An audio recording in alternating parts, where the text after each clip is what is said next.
आग में जाएगा। भगवान बोले नाम लियो।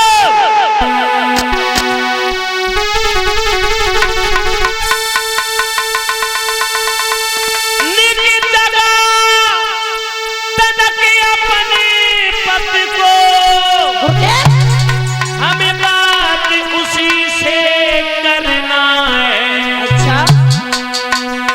और मरने को हम आए हैं तो मरने से क्या करना है।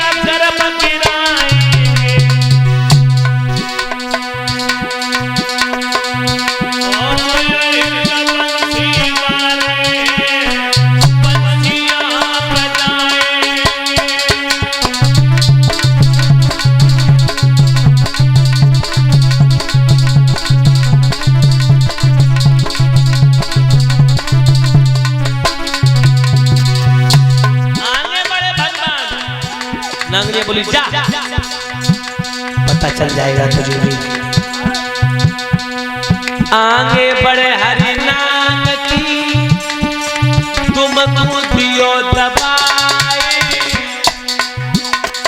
फुसकारी भरता हुआ फूसल पसंद आए। जो भगवान कन्हैया आगे बढ़े बहनाओ, भगवान ने अपना दाहिना पैर आगे बढ़ाया और कालिया नाग के फन के पात में जाके अपने पैर का स्पर्श कराया और जो छुआ, जैसे कालिया नाग को भगवान ने अपने चरण कमलों से स्पर्श कराया, उसे जैसे ही जाकर के माताओं बहनों छू पाया मेरे प्रभु ने, उसी समय कालिया नाग सतर चला फुसकारी मारता हुआ। अरे भैया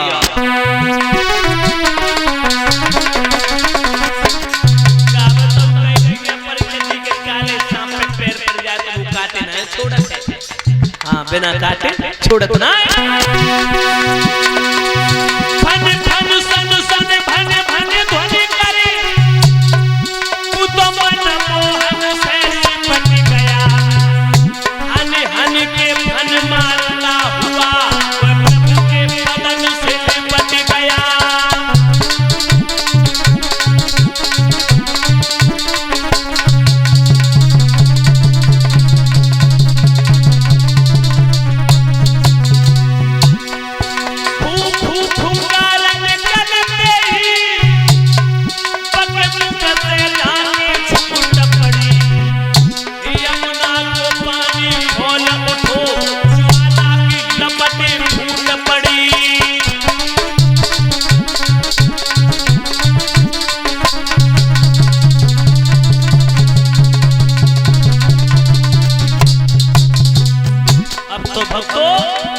जमुना जी के पानी में हलचल पैदा हो गई। भाइयों भगवान कन्हैया बोले अभी तो ये जमीन पर है, ऐसे नहीं इसे अंदर लेके जाएं जल के अंदर और डुबकी मार मार के इसे डुब डुब करके मार डालेंगे। भगवान कन्हैया लेके चले नाग को जल की तरफ और कालिया नाग को भगवान खींच रहे जल की तरफ, कालिया नाग भाग रहा गुफा की तरफ। मेरे प्रभु ने दोनों भुजाओं में जकड़ लिया, उस लेकर के पापी को जमुना के जल में कूद गए मेरे गोविंद।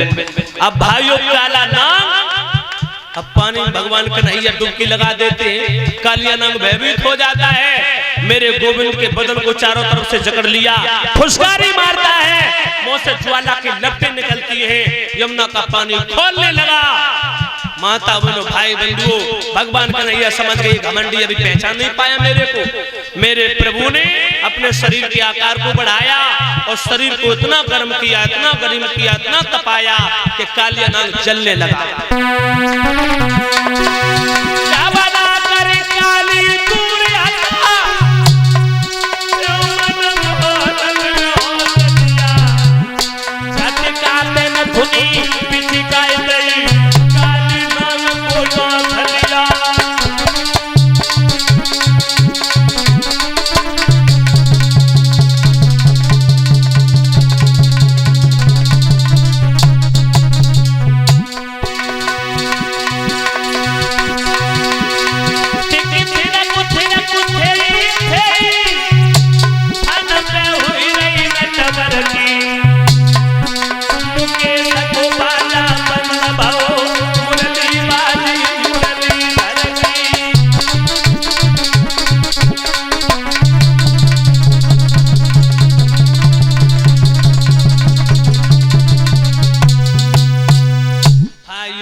कन्हैया ने शरीर को तपाया, कालिया नाग जलने लगा, शरीर के आकार को बढ़ाया, चटकने लगा।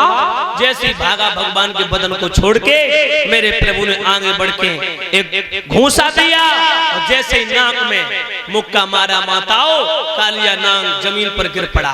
भगवान कन्हैया ने उसके फन को पैरों से दबा लिया, और नथुनी पिचकाने के बाद में कालिया नाग को नाथने के बाद मेरे गोविंद ने अब अपने शरीर का आकार जो बढ़ा था भगवान ने भार और बढ़ा दिया, शरीर का वजन। जैसे भार बढ़ाते भगवान धचोका देते हैं, कालिया नाग के मुंह से खून निकल पड़ा, रक्त की धारा बहने लगी। रमेश लहूलुहान हो गया, मुंह से खून उगल रहा है, लहू निकल रहा है उसके मुख से। माता बहनों भाई बंधुओं नांगनियों ने जो देखा भागी, और भाग करके भगवान के चरणों पर लिपट गई। प्रभु आप कौन हैं? मैंने आपको बच्चा समझा, बालक समझा, कृपा करके मुझे दर्शन दो, आप कौन हैं? सोई भगवान ने चतुर्भुज के रूप में दर्शन दिए, शंख चक्र गदा पद्म चतुर्भुज के रूप में जो दर्शन दिए, नांगनियां नतमस्तक हो गई। कहा स्वामी मुझे माफ करना, हे अंतर्यामी मुझे माफ करना, हे सृष्टि के पालन करता, दुख हरता, कल्याण करता, मुझे माफ करना, मैंने आपको पहचाना नहीं। कालिया नाग कहने लगा त्रायमाम प्रभु त्रायमाम, मैंने आपको जाना नहीं, मैंने आपको पहचाना नहीं, भूल हो गई। हे प्रभु स्वागत सत्कार की जगह मैंने आपका अनादर किया, मैं घमंड में चकनाचूर हो गया था। भगवान आपने मुझे घमंड से, वास्तविकता तो ये है आपने मुझे अहंकार से दूर कर दिया, घमंड से दूर कर दिया। भगवान मुझे क्षमा करो, मेरे प्राणों की भीख दे दो। नांगनिया बोली मेरे पिया के प्राणों की भीख मेरी झोली में डाल दो। भगवान कहते कालिया तू अपने आप को शक्तिशाली समझता था, ओरे घमंडी, तूने इस काली देख के तट पर आकर के यमुना के पानी को इतना दूषित कर दिया, इतना जहरीला विषैला कर दिया कि तेरे विष से गऊ में बछड़ा भी इस पानी को नहीं पीते हैं, इसका सेवन नहीं करते हैं। तेरे विष से यमुना का पानी जहरीला हो चुका है, अब तुझे यहाँ नहीं रहना है। भाइयों कालिया नाग ने भगवान को प्रणाम किया, कहा प्रभु कहाँ जाऊं मैं? बोले तू अब रमणक द्वीप पर चला जाएगा। बोले रमणक द्वीप पर तो गरुड़ भगदड़ कर लेगा। भगवान बोले तेरे फन के ऊपर मेरे पगों के चिन्ह हो गए, मुझे 2 छबलियां नीलकमल के पुष्प तोड़ के दे, मेरी गेंद ला और मुझे स्वयं छोड़ने के लिए चल। कालिया नाग ने 2 छबलियां नीलकमल के फूल तोड़े बहनाओ, और माता बहनों भाई बंधुओं भगवान की गेंद ला करके दियो, भगवान को फन पे बैठा करके छोड़ने के लिए चला। और एक बात और बताएंगे भाइयों, ये कालिया नाग था कौन? ये कालिया नाग वेदसरा नाम के ऋषि थे, वेदसरा नाम के ऋषि। एक बार बिंदु पर्वत पर अश्वसरा तपस्या कर रहे थे भाइयों, उसी पर्वत पर वेदसरा आए, वेदसरा तपस्या करने लगे और अश्वसरा से बोले कि इस पर्वत पर अधिकार हमारा है, तुम तपस्या नहीं करोगे। अश्वसरा बोले महात्मा क्या कह रहे हो? संतों के लिए कोई जगह नियुक्त नहीं होती है, वो तो जहां मन चाहे वहां भजन कर सकते, पूजा पाठ के लिए भी कोई जगह की नियुक्ति करते हैं? बोले नहीं, इस जगह पर अधिकार हमारा है, तपस्या नहीं करने दूंगा। अश्वसरा बोले महात्मा हूं क्यों कर रहा रे तू सर्प की तरह फुसकार रहा है, तू महात्मा होकर के तू साधु की गरिमा को भूल गया। जा, मैं श्राप दे रहा हूं, तेरी वाणी में कठोरता है, तू सर्प हो जा। तो वेदसरा सर्प हो गए। अश्वसरा महात्मा ने श्राप दे दिया वेदसरा को।